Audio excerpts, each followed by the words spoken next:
और ईद के मौके पर भी आज उत्तर प्रदेश की राजधानी लखनऊ में सियासी वार पलटवार चल रहा है। एसपी प्रमुख अखिलेश यादव ईद के मौके पर लखनऊ के ऐशबाग ईदगाह पहुंचे।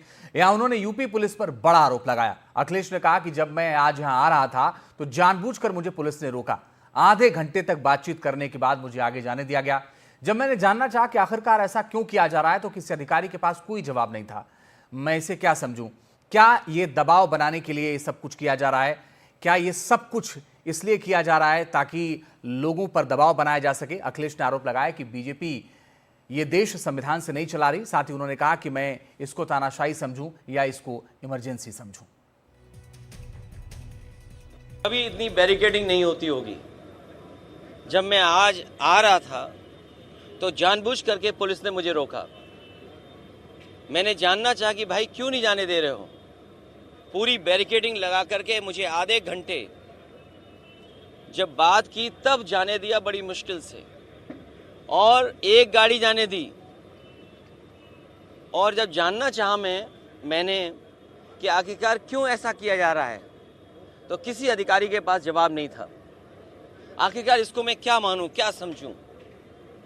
इसको मैं तानाशाही समझूं, मैं इसको इमरजेंसी समझूं, मैं इस बात को ये समझूं कि ऐसा दबाव बनाना चाहते हैं, डराना चाहते हैं, धमकाना चाहते हैं कि दूसरे के धर्मों में शामिल ना हो, दूसरों के कार्यक्रम में शामिल ना हो।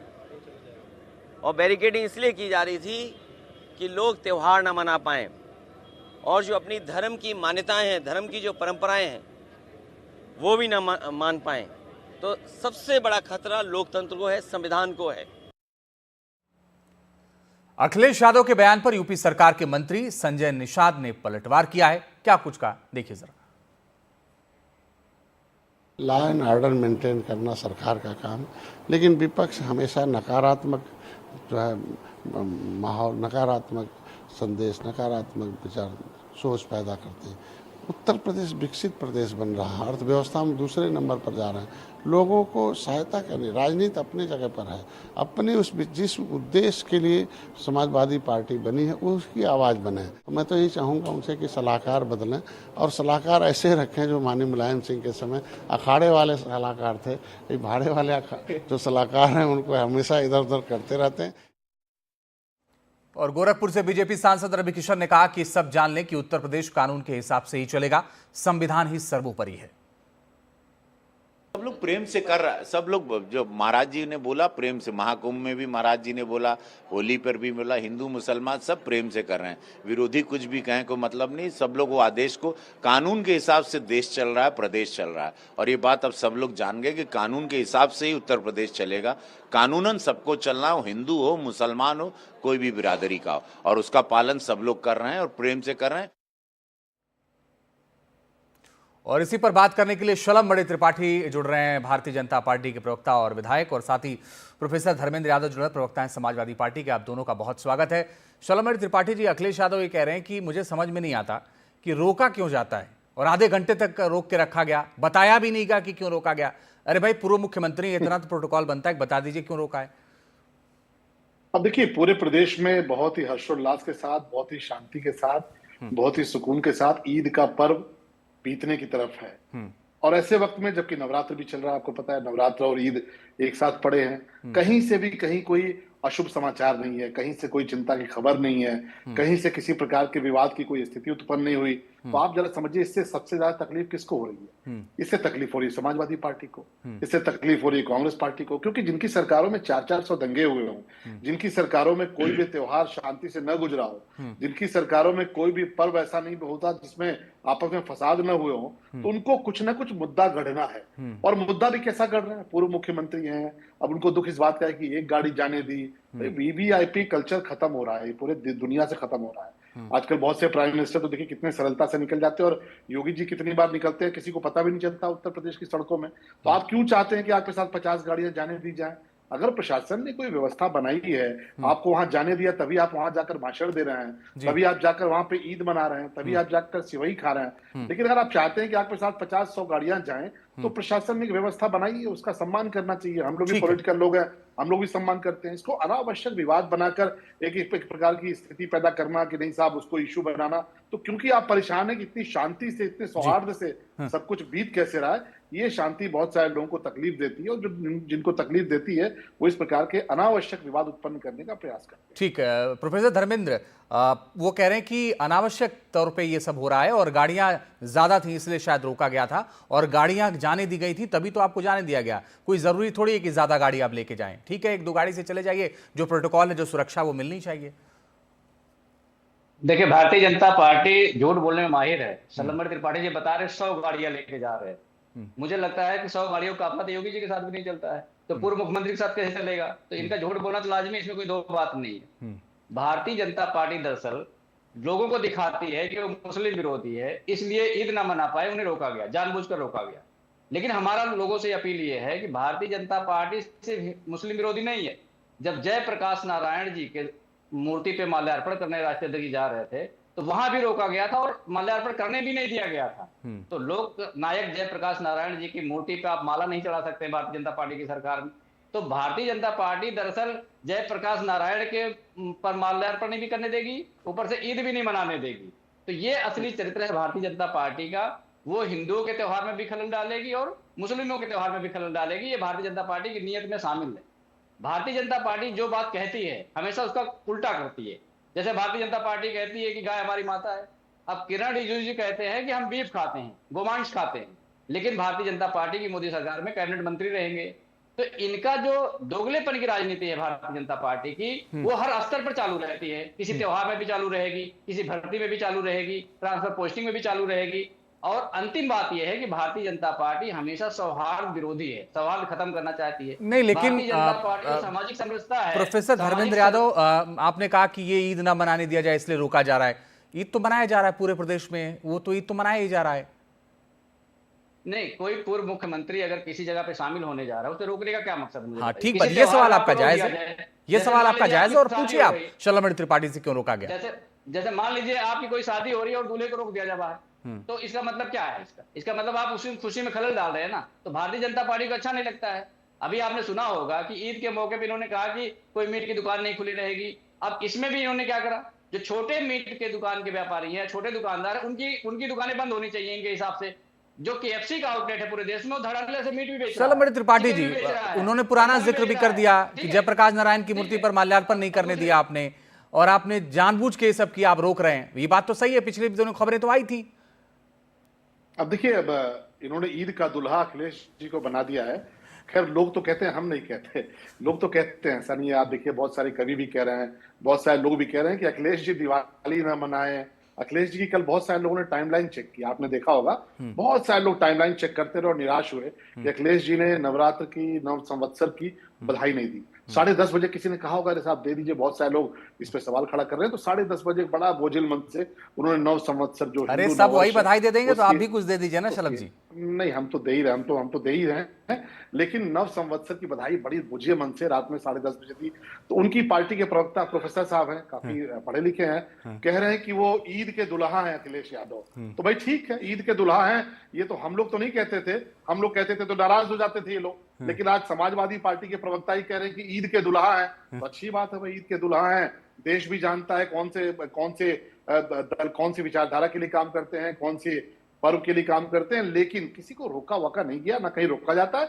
हाँ, कानून का पालन सबको करना पड़ेगा। जो कानून, उत्तर प्रदेश की कानून व्यवस्था पूरे देश में नहीं पूरी दुनिया में मिसाल बनी हुई है। बहुत से दुनिया के बहुत से मुल्कों नहीं शलमणि त्रिपाठी जी, लेकिन आपने उनकी ईद के दूल्हे वाली बात को पकड़ लिया, पत्रकार रहे हैं, लेकिन एक बात तो आप समझिए ना कि अगर किसी की गाड़ी को आप आधे घंटे रोक दे रहे हैं, कहीं नहीं जाने दे रहे हैं, वो भी पूर्व मुख्यमंत्री को, तो सवाल तो बनता है। और ये भले आपकी जानकारी में ना हो और प्रशासन अगर कर रहा है तो ये वाजिब है क्या?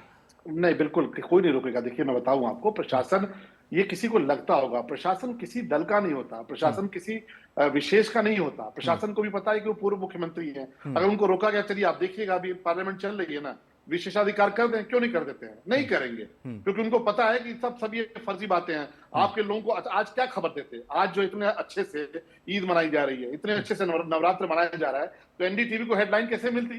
तो एनडीटीवी को हेडलाइन भी देनी है, मीडिया को हेडलाइन भी देनी है, और हेडलाइन भी ऐसी देनी है कि कुछ तो मिले ट्रैक्शन, क्योंकि पूरे प्रदेश में तो ईद बहुत अच्छे से मन रही है। कहीं कोई उपद्रव नहीं है, कहीं कोई खलल नहीं है, सब कुछ बहुत अच्छे से चल रहा है, तो मीडिया के सामने, अच्छा आप बताइए, मीडिया कैमरा उनको फॉलो करता है, कहाँ रुका गया आपने? कहीं कोई आपके पास फुटेज है? कहीं कोई वीडियो है? उनके साथ खुद की टीम रहती है, उनकी सोशल मीडिया की टीम होती है, उनके साथ 50-50 कैमरे होते हैं कि अखिलेश जी ने हाथ हिलाया तो भी वीडियो आता है। ठीक है, कोई बात नहीं, ये तो आप लोग भी रखते हैं, वो भी रखते हैं, ये तो आप लोग भी रखते हैं। तो इसका प्रमाण तो दे दे, इसका कोई वीडियो तो दे दे। धर्मेंद्र यादव देखिए, आपने जब कहा ना कि ईद का दूल्हा, तो उन्होंने पकड़ लिया वो बात। अब वो ये कह रहे हैं कि हम कहते हैं तो साहब आप नहीं मानते हैं, और आप खुद अपने आप मान रहे हैं। अंजीत जी जो दूल्हा नहीं बन पाते उनके मन में टीज रहती है, तो वो भारतीय जनता पार्टी का टीज स्वाभाविक है, उसमें कोई दो राय नहीं है। दरअसल भारतीय जनता पार्टी के रक्त में शामिल है खुशियों में खलल डालना। तो आप देखेंगे कोई होली का त्योहार आएगा तो उसमें खलल जरूर डालेंगे, कोई ईद का त्योहार आएगा उसमें भी डालेंगे, कोई नवरात्रि आएगी उसमें भी डालेंगे। अब भारतीय जनता पार्टी के लोनी के विधायक कहते हैं कि 50,000 गाय उत्तर प्रदेश में रोज कट रही हैं, तो इस बात की गारंटी सलम मणि जी को दे देनी चाहिए कि नवरात्र के मौके पर गाय नहीं कटेंगी। और Bharatiya Janata party beef company से चंदा नहीं लेगी। वो कंपनी जो गोमांस बेचती हो, जो उनका चमड़ा बेचती हो, जो उनका पूंछ बेचती हो, जो उनका सींग बेचती हो, उनसे पैसे अर्जित करके भारतीय जनता पार्टी की तिजोरी भरती है, तब जाके भारतीय जनता पार्टी की राजनीति चलती है। तो ये जो दोगलापन है, बार बार मैं इसी बात की तरफ आपको पॉइंट आउट करना चाह रहा हूं कि भारतीय जनता पार्टी कहती कुछ और है। मतलब इनके केंद्रीय कैबिनेट मंत्री कहते हैं मैं बीफ खाता हूं, और ये कहते हैं हमारी माता है। इसी क्रम में अगर आप सावरकर जी की एक किताब है, वो निबंध उन्होंने लिखा था, उस निबंध में उन्होंने लिखा है कि गो पालन हवे और गो पालन हवे और गो पूजन नवे। उसको आप विस्तार से अगर पढ़ेंगे, 1930 में उन्होंने लिखा था, गाय के ऊपर निबंध लिखा, और उसमें जो जो बातें लिखी है, उन्होंने कहा है कि गाय को कभी माता नहीं मान सकते, हम गाय की कभी पूजा नहीं कर सकते हैं, अगर आवश्यकता पड़ी तो गाय को हम काट कर खा भी सकते हैं। और भारतीय जनता पार्टी के लोग क्या कहते हैं कि सावरकर उनके आदर्श हैं, फिर बोलते हैं सावरकर वीर सावरकर है। अब वीर कैसे हो गए? जो अंग्रेजों के सामने माफी मांग ले व्यक्ति, वो वीर कैसे हो सकता है? जो अंग्रेजों की मुखबिरी करने लगे, वो वीर कैसे हो सकता है? ये चर्चा थोड़ी दूसरी तरफ चली जा रही है प्रोफेसर धर्मेंद्र, लेकिन बट फिर भी आपने सवाल उठाया है तो मैं जवाब ले लेता हूं शलम मणि से, कोई दिक्कत नहीं। मुझे लगता है थोड़ा सा विषयांतर हो गया, लेकिन फिर भी चलिए सवाल जवाब दे दीजिए शलम मणि। आपकी बहुत डिसेंट सी डिबेट पे एक शब्द का दो बार प्रयोग हुआ, दोगलापन। मैं मानता हूं कि प्रोफेसर जो व्यक्ति लिखते हैं खुद को, उनके शब्द से ही, उसकी जुबान से ये शब्द शोभा नहीं देते। राजनीति में भी इस प्रकार की गिरावट नहीं होती। लेकिन दोगलापन कहते किसको है? दोगलापन इसको कहते हैं कि आप अपने आप को यदुवंशी कहिए। दोगलापन उसको कहते हैं कि जब अपने आप को आप गोपालक कहिए, और उसके बाद आप कहिए कि गौशालाओं से दुर्गंध आती है। तो जिनको गौशालाओं से दुर्गंध आती है, और जिनको मधुशालाओं से, यानी मधुशाला से सुगंध आ रही है और गौशाला से दुर्गंध आ रही है, ऐसे लोग जब गौ माता पर बोलते हैं तो शोभा नहीं देता। सबको पता है, पूरे देश को पता है कि पूरी एक लाइन चलती थी, और किसके ट्रक चलते थे सबसे ज्यादा, किस परिवार के ट्रक चलते थे। मैं बोलूंगा तो व्यक्तिगत हो जाएगा कि इटावा से ट्रक निकलते थे और गौ माता को भर भर के ले आके पश्चिम बंगाल के पंडुआ तक पहुंचाया जाता था। थाना प्रभारियों की नियुक्ति होती थी, बीच में इंस्पेक्टर्स की नियुक्ति होती थी, कोई उन ट्रकों को रोके नहीं, और हर ट्रक का 2-2 लाख 3-3 लाख रुपए वसूल के किस परिवार के पास जाता था, ये सबको पता है कि गाय कटती थी, गौ माता का वध होता था। इसको प्रोफेसर साहब, इसको दोगलापन कहते हैं कि गौ पालक भी खुद को कहिए, यदुवंशी भी कहिए। भगवान कृष्ण तो चलते थे तो गौ माता उनके आगे पीछे चलती थी, और वो बोले कि गौशाला से मुझे दुर्गंध आ रही है। तो देश चरित्र समझ चुका है। हम कुछ भी बोलते रहे, आप कुछ भी बोलते रहे, इससे कुछ होने वाला नहीं है। देश की जनता समझती है। आज जो आप कह रहे हैं नवरात्र को लेकर के हम खलल डालते हैं, आप कोई मंदिर, गांव का किसी गांव, अपने गांव भी चले जाइए, उस मंदिर पर भी अखंड रामायण का पाठ हो रहा है, माँ दुर्गा का पाठ हो रहा है। क्यों? क्योंकि योगी जी की सरकार है। आज नेजा का मेला हमने नहीं लगने दिया। आप तो नेजा का मेला बड़े गर्व से लगवाते थे। वो नेजा का मेला जो गाजी सैयद सलार आता था, और हमारे महाराजा सुहेल जो राजभर से उसका युद्ध हुआ था, और धोखे से उसने महाराजा सुहेल जी, बस एक छोटा सा जवाब प्रोफेसर धर्मेंद्र देना चाह रहे हैं, उसके बाद खत्म करना, समय कम है, जल्दी से। अंजीर जी, नंद किशोर गुर्जर भारतीय जनता पार्टी के लोनी के विधायक गाजियाबाद के, 50,000 गाय रोज कटती हैं, उसका कमीशन किस तरह से मुख्यमंत्री और प्रमुख सचिव तक जाता है, पूरी भारतीय जनता पार्टी में बढ़ता है, पूरा देश जान लिया है, इस बात को उन्होंने बता दिया है। ये भारतीय जनता पार्टी का असली चरित्र है, वो देश के सामने आना चाहिए, और धीरे धीरे आ भी रहा है।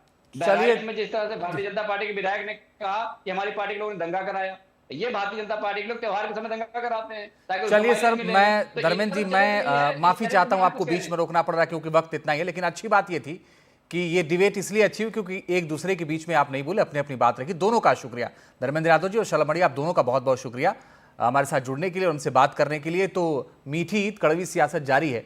अखिलेश यादव ने जो आरोप लगाया उस पर बीजेपी ने जवाब दिया। एक छोटा सा ब्रेक ले रहे हैं, थोड़े से इंतजार के बाद फौरन लौट रहे हैं। हेलो मोटो।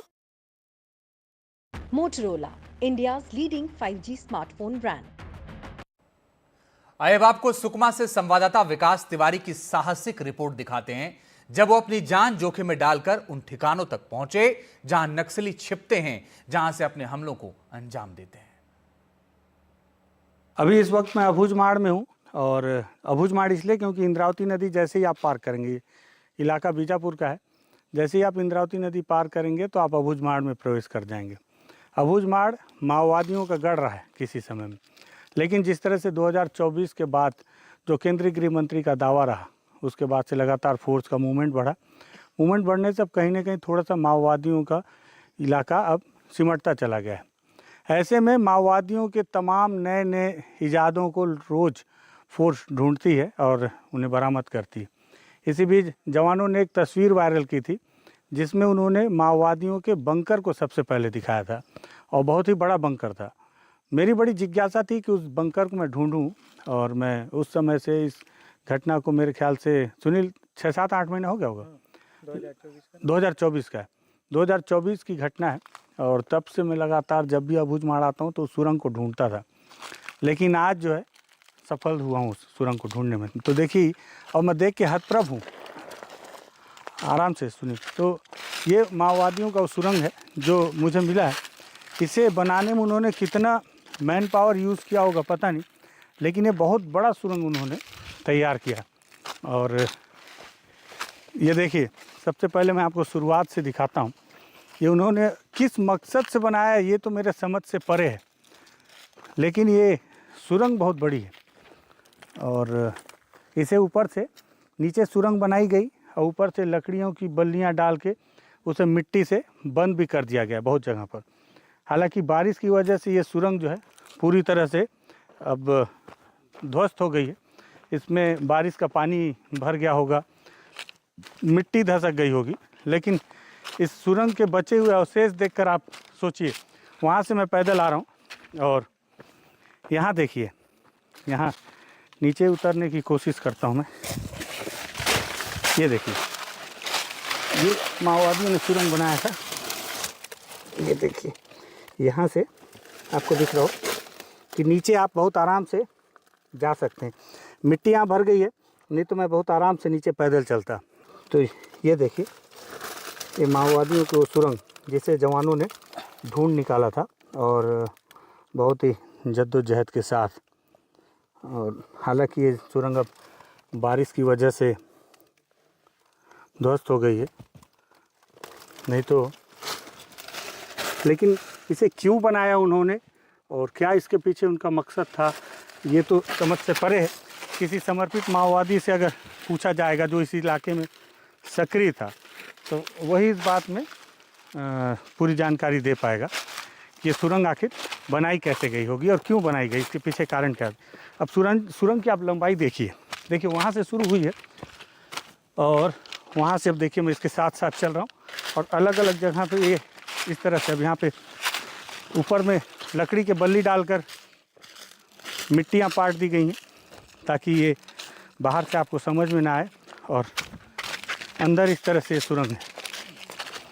लेकिन इसका मकसद मेरे समझ से परे हो सकता है, क्योंकि अगर ये सुरंग बारिश के समय में मिट्टी इसमें भर गई तो मतलब ये बहुत सुरक्षित तो नहीं थी, लेकिन एक प्रयोग तो उनका था।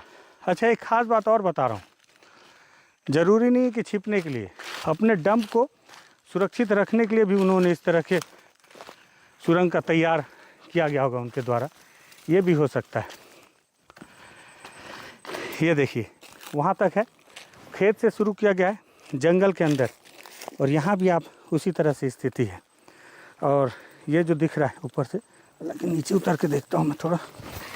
ये देखिए, बारिश के पानी से बचने के लिए यहाँ पे पॉलीथीन का भी उपयोग किया गया था ऊपर से पैक करने के लिए। और अंदर सुनील दिखाओ तो, अंदर देखिए, ये अंदर इस तरह से ये बनाया गया। ये और ये मिट्टी का कटाव जो बता रहा है कि इसमें बारिश की वजह से पानी भर गया है, मिट्टी भर गई है, नहीं तो और भी ज़्यादा गहरा था। और इसी तरह से सुकमा ज़िले में एक बरामद की गई थी सुरंग, जिसके अंदर में हथियारों का कारखाना बरामद किया गया था। आगे उधर चलते हैं। देखिए, जब ये सुरंग बनाई गई तो इसकी मिट्टियाँ यहीं निकाल के बगल में डंप कर दी गई। इसे जवानों ने बरामद किया था, तस्वीर वायरल हुई थी, तब जाके इसकी जानकारी सामने आई। आप देखिए, ये लगातार ये सुरंग है और जगह जगह पर ये ऊपर बराबर मिट्टी है और जगह जगह पर मोटी मोटी बल्लियाँ लगाकर उसे ऊपर से मिट्टी डाल दिया गया है। तो ये देखिए, यहाँ से ये सुरंग जा रही है यहाँ आगे तक, बहुत आगे। ये देखिए, यहाँ से आप समझिए, देख रहे हैं कितनी चौड़ी सुरंग है। यहाँ पे कम वो है मिट्टी। यहाँ पे मैं नीचे उतर के आपको दिखाता हूँ। अरे चढ़ जाऊँगा। सुनील का कहना है कि चढ़ नहीं पाऊँगा। सुनील को लगता है कि तो ये जो है क्यों बनाया अलग बात है, लेकिन आप सोचिए कि इतनी बड़ी सुरंग माओवादियों ने तैयार की, कितना मैन पावर लगा होगा इसके लिए। ये देखिए, बहुत बड़ी सुरंग है, देख रहे हैं, एकदम नज़र आ रहा होगा वहाँ का उजाला। बहुत बड़ी सुरंग है ये, ठीक है, और इसे तैयार किया है माओवादियों ने बहुत खूबसूरत तरीके से।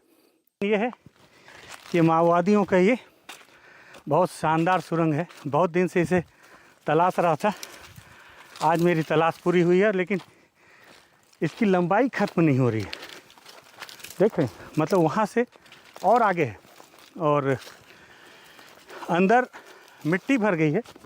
नहीं तो मैं आपको दिखाता कि सुरंग यहाँ से आके इस तरफ टर्न हुई है। ये देखिए, है ना, अंदर मिट्टी भर जाने की वजह से पता नहीं चल पाया कि सुरंग का अंदर का स्ट्रक्चर कैसा है, लेकिन इस तरफ में वो सुरंग वहाँ से आई, ऐसे टर्न हुई। इधर भी मिट्टी बाहर इकट्ठी की गई है, जो इस बात के गवाह हैं कि सुरंग वहाँ भी खोदी गई है। ये देखिए, हालांकि ऐसे जगहों पर इतनी लापरवाही से पैदल चलना ठीक नहीं है, क्योंकि माओवादी अपने किसी भी स्थान पर जो ऐसा पनाहगार तैयार करते हैं और उन्हें थोड़ा सा भी अगर इस बात की भनक हो कि उस इलाके में फोर्स आ सकती है, तो उनके द्वारा वहाँ आसपास सुरक्षागत कारणों से आईडी बम और स्पाइक होल लगाया जाता है। ये देखिए, सुरंग इस रास्ते से गई है। मुझे लगता है 200-300 मीटर से ज़्यादा आ गए हम हैं। ये देखिए, ये बता रहा है कि सुरंग उधर आगे गई है सुरंग। यहाँ अंदर में सुनील, ये समझ में आ रहा है कि अंदर में यहाँ भी सुरंग है, इस तरफ में भी। अब मुझे लग रहा है कि अंदर ये सुरंग सीधी आके वहीं से सुरंग से और कई शाखाएं निकली हुई हैं, जो अंदर एक बड़ा स्ट्रक्चर माओवादियों ने तैयार किया। अब जिज्ञासा इस बात को लेकर भी है कि इतनी बड़ी सुरंग तैयार करने के लिए कितना मैन पावर लगा होगा माओवादियों को, तो वो कहाँ से लाए होंगे। ये देखिए, अभी भी ये सुरंग जो है यहाँ से होती हुई आ रही है यहाँ तक। ये देखिए, यहाँ आकर ख़त्म हुई है ये सुरंग। ये देखिए, बहुत शानदार माओवादियों ने इसका निर्माण किया इतने अबूझमाड़ के अंदर में, और पता नहीं जिस मकसद से उन्होंने इसका निर्माण किया वो मकसद उनका पूरा हुआ या नहीं, वो तो नहीं पता, लेकिन ये मैन पावर के साथ उनकी बनाया गया स्ट्रक्चर बहुत शानदार है। आइए खबरों में आगे बढ़ते हैं। महाकुंभ में वायरल हुई युवती मोनालिसा के केस में बड़ी खबर आ रही है। मोनालिसा को फिल्म का ऑफर देने वाला डायरेक्टर गिरफ्तार हो गया है। रेप के मामले में डायरेक्टर सनोज मिश्रा गिरफ्तार किया गया। महाकुंभ मेले से वायरल हुई थी मोनालिसा। दिल्ली हाईकोर्ट से बेल खारिज होने के बाद गिरफ्तारी हुई है। सनोज मिश्रा पर एक युवती ने रेप का आरोप लगाया था। 2020 में सोशल मीडिया पर पीड़िता से मिला था आरोपी। पीड़िता को हीरोइन बनाने का झांसा देकर रेप का आरोप है। दिल्ली पुलिस ने बॉलीवुड फिल्म डायरेक्टर सनोज मिश्रा को गिरफ्तार कर लिया है। सनोज मिश्रा वही शख्स हैं जो कि महाकुंभ में वायरल हुई लड़की मोनालिसा के साथ आजकल दिख रहे थे और उन्होंने मोनालिसा को बॉलीवुड में फिल्म का ऑफ़र भी दिया था, एक फिल्म बन भी रही थी, लेकिन एक दूसरी लड़की ने उन पर रेप के आरोप लगाए थे और ये लड़की झांसी की रहने वाली थी, 28 साल की। इस लड़की के मुताबिक 2020 में उनका संपर्क सोशल मीडिया ऐप के जरिए सनोज मिश्रा से हुआ। इसके बाद सनोज मिश्रा ने उस लड़की को फिल्मों का ऑफ़र दिया और वो लड़की झांसी में आ गई। इसके बाद जो विक्टिम है वो करीब 4 साल तक सनोज मिश्रा के साथ लिव इन में रही। लड़की का ये आरोप है कि इस दौरान लगातार वो उसके साथ में रेप करते रहे, 3 बार उसका जो है अबॉर्शन भी करवाया और इसके बाद एक बार दिल्ली आए, दिल्ली के नबी करीम इलाके में फिर लड़की के साथ में रेप किया और इस दौरान उसे कोई भी बॉलीवुड की फिल्म जो है वो नहीं मिली। तो 6 मार्च 2024 को लड़की ने दिल्ली के नबी करीम थाने में रेप का मुकदमा दर्ज कराया और ये भी कहा कि वो लगातार जान से मारने की धमकी भी देते हैं। तो रेप की धाराओं के तहत केस दर्ज हुआ, धमकी देने के तहत केस दर्ज हुआ और जो अबॉर्शन के सेक्शन हैं वो भी इस FIR में लगाए गए। इसके बाद जो सनोज मिश्रा हैं वो दिल्ली हाई कोर्ट गए और उन्होंने वहाँ पर एंटीसिपेटरी बेल लगाई। हालांकि कोर्ट ने उनकी बेल खारिज करते हुए कहा कि जिस तरह से घटना हुई है, जिस तरह की वारदात हुई है, वो एक गरीब लड़की के सपनों को तोड़ने जैसा है और इसमें कार्रवाई की जाए। इसके बाद दिल्ली पुलिस ने गाज़ियाबाद से सनोज मिश्रा को गिरफ्तार कर लिया है। उनसे लगातार पूछताछ की जा रही है। जो विक्टिम के कुछ अबॉर्शन के जो मेडिकल के डॉक्यूमेंट्स हैं वो भी दिल्ली पुलिस ने मुजफ्फरनगर से बरामद किए हैं और उन डॉक्यूमेंट्स को भी सीज किया है। तो कुल मिलाकर जो लड़की के स्टेटमेंट हैं उसके बेसिस पर दिल्ली पुलिस ने कार्रवाई की है।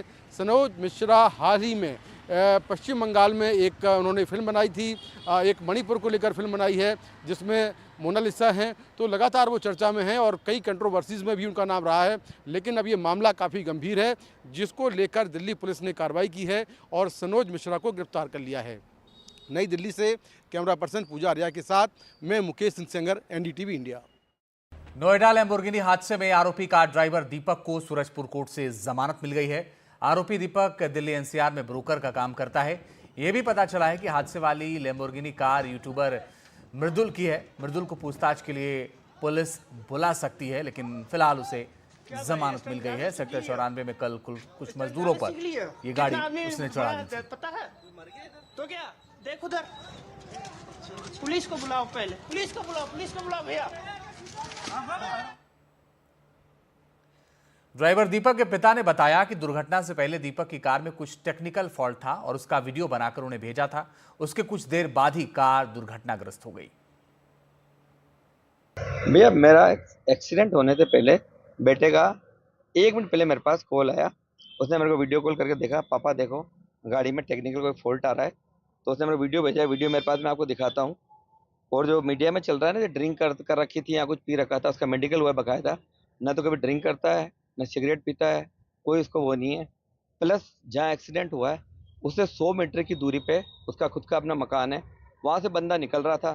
तो 100 मीटर की दूरी पे कोई इतनी स्पीड पकड़ ही नहीं सकता है और जस्ट ए मोड़ था। और मैं आपको वीडियो दिखाता हूँ, इसकी कहीं कोई गलती नहीं है। प्लस इसने मेरा बोला पापा मेरा एक्सीडेंट हो गया है। मैंने रुक जा बेटा, वो घबरा गया था अचानक। उसने हैंड टू हैंड 108 को फ़ोन किया। उन लोगों को जिनका एक्सीडेंट हुआ, जिनको लगी है, उसको इन्होंने वहाँ भिजवाया है हॉस्पिटल। खुद पुलिस को कॉल किया है, सब कुछ इसने खुद ने किया है और खुद पुलिस ऑफिस खुद गया है। वो ऐसा नहीं कि उसको कोई लेके गया हो, यहाँ कहीं हिट एंड रन वाली आ रही है मीडिया में, कहीं भागा ही नहीं होता, वही खड़ा था वो। जस्ट ऐसा कोई मैटर नहीं है। और हमारी जिनको जो भी घायल होंगे उनकी पूरी सिंपैथी है। हम जैसी भी हेल्प करना चाहें उनकी हेल्प करेंगे हम लोग, कोई सी दिक्कत वाली बात नहीं है। रविवार शाम को नोएडा के सेक्टर 94 के चरखा गोल चक्कर पर एक तेज़ रफ्तार लैम्बोर्गिनी गाड़ी ने 2 मजदूरों को जोरदार टक्कर मार दी। इस समय मैं आपको तस्वीर दिखा रहा हूँ, ये वही लैम्बोर्गिनी गाड़ी है जो कि इस समय नोएडा के सेक्टर 126 थाना क्षेत्र में मौजूद है, जिसे जब्त कर लिया गया है। दरअसल इस गाड़ी को दीपक नाम का एक कार ब्रोकर चला रहा था और आप देखिए गाड़ी किस तरीके से ज़ोरदार टक्कर मारी गई है कि गाड़ी का जो एयर बैग है वो यहाँ पर खुल गए। पूरी तरीके से जो राइट साइड है गाड़ी की वो यहाँ पर तहस नहस हो गई है। दरअसल वो गाड़ी की टेस्ट ड्राइव के लिए यहाँ से गाड़ी को चला रहा था और जैसे ही वो गोल चक्कर पर पहुँचा, वहाँ पर एक ज़ोरदार टक्कर मारी और डिवाइडर पर दो मजदूर बैठे थे जो गाड़ी के शिकस्त में आ गए और उनको गंभीर रूप से घायल हो गए। ऐसे में दोनों को अस्पताल ले जाया गया और फिलहाल जो जानकारी मिल रही है कि अभी दोनों ही खतरे से बाहर है। लेकिन जो टक्कर थी वो इतनी ज़ोरदार थी कि आप देख सकते हैं कि यहाँ पर गाड़ी के अंदर आपको सीट पर शीशे थोड़े थोड़े टुकड़े दिखाई दे रहे होंगे। गाड़ी को फिलहाल पुलिस ने जब्त कर लिया है और आरोपी ड्राइवर दीपक को गिरफ्तार कर लिया है। दरअसल ये जो गाड़ी है इसका मालिक फिलहाल मृदुल नाम का एक शख्स बताया जा रहा है जो कि नोएडा का ही निवासी है और क्योंकि वो एक यूट्यूबर है तो उसकी यूट्यूब वीडियोज़ में देखा गया है कि वो इस गाड़ी को बार बार यहाँ पर दिखा रहा है। लेकिन अभी तक इस बात को लेकर के पुलिस फिलहाल कुछ भी स्पष्ट नहीं कर रही है गाड़ी का आखिर मालिक कौन है। लेकिन यूट्यूब वीडियोस में साफ तौर पर देखा जा सकता है कि मृदुल जो है वो इस गाड़ी को बार बार दिखा रहा है और नोएडा का ही निवासी है। तो आखिरकार इस गाड़ी की जो टेस्ट ड्राइविंग थी उस टेस्ट ड्राइव करने के, क्योंकि देखिए लैम्बोर्गिनी एक बहुत ही महंगी गाड़ी है और काफ़ी तेज़ रफ्तार से चलती है, तो इसे चलाने के लिए आपको अनुभव चाहिए। अब दीपक के पास वो अनुभव था या नहीं था, इस मामले को लेकर के लगातार जाँच फिलहाल पुलिस द्वारा अब की जा रही है, लेकिन आरोपी को गिरफ्तार कर लिया गया और आगे की छानबीन इस मामले में अब की जा रही है। नोएडा से अपने कैमरा सहयोगी पंचन के साथ मैं शुभांग सिंह ठाकुर, NDTV इंडिया। और देश के कई इलाकों में आज ईद की नमाज अदा करने को लेकर हंगामा देखने को मिला। यूपी के मेरठ में मुसलमानों के दो गुटों के बीच जमकर मारपीट हुई। कब्रिस्तान में दुआ के दौरान दो पक्षों में झगड़ा हो गया। दोनों पक्षों के 50 से ज्यादा लोग दौड़ दौड़ कर एक दूसरे को पीटते नजर आए। दोनों पक्षों में जमकर लाठियां चली, पथराव हुआ और फायरिंग की भी बात सामने आई है। इस मामले में पुलिस ने 3 लोगों को हिरासत में लिया है। पुलिस बाकी आरोपियों की तलाश में जुट गई है। मारपीट और पथराव में कई लोग घायल हुए हैं जिन्हें अस्पताल में भर्ती कराया गया है। हालांकि किसी की भी हालत गंभीर नहीं है।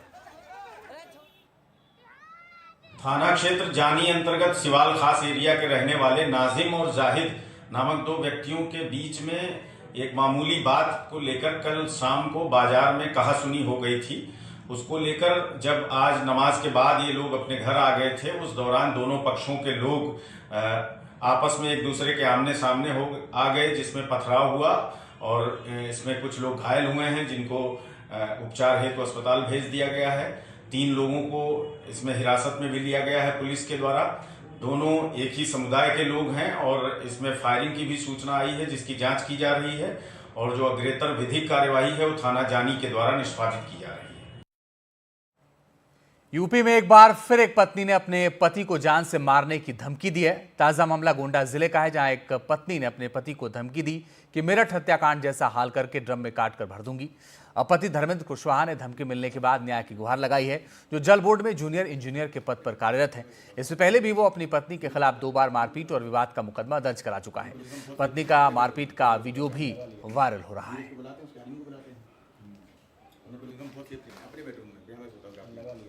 आज तो उन्होंने मेरा आंखें फोड़ने का प्रयास किया और मेरा चश्मा भी तोड़ दिया। आप देख सकते हैं मैं चश्मा मैंने जुड़वाया नहीं इसलिए, और कह रही है कि तुमको ज्यादा करोगे ड्रम में भरवा देंगे, नीरज की गुंडों से कटवा देंगे। और आज भी नीरज उसको लेकर साथ में गया है। आज जब झगड़ा हुआ तो मैंने पुलिस बुलाया, जब पुलिस को बुलाया तो पुलिस कोतवाली ले गई कि चल आप थाने चलिए। वहाँ पर सब लोग गए, वहाँ से भाग गई नीरज के साथ बहाने से कि मैं खाना खाने जा रही हूँ, चली गई वहाँ से, तब से गायब है। आज धमकी दिया कि नाटक करोगे तो जान से मार देंगे और नीरज गुंडों से मरवा देंगे। कल रात में इसने फोन किया, मेरी माता जी साथ में यहाँ पर हैं, उनका परिवार ही मेरे साथ खड़ा हुआ है, क्योंकि सच्चाई वो जान रहे हैं। और जब मैंने इस बात का विरोध किया तो आज उन्हें हथौड़ी से मारने का प्रयास किया, मेरा गला पकड़ लिया।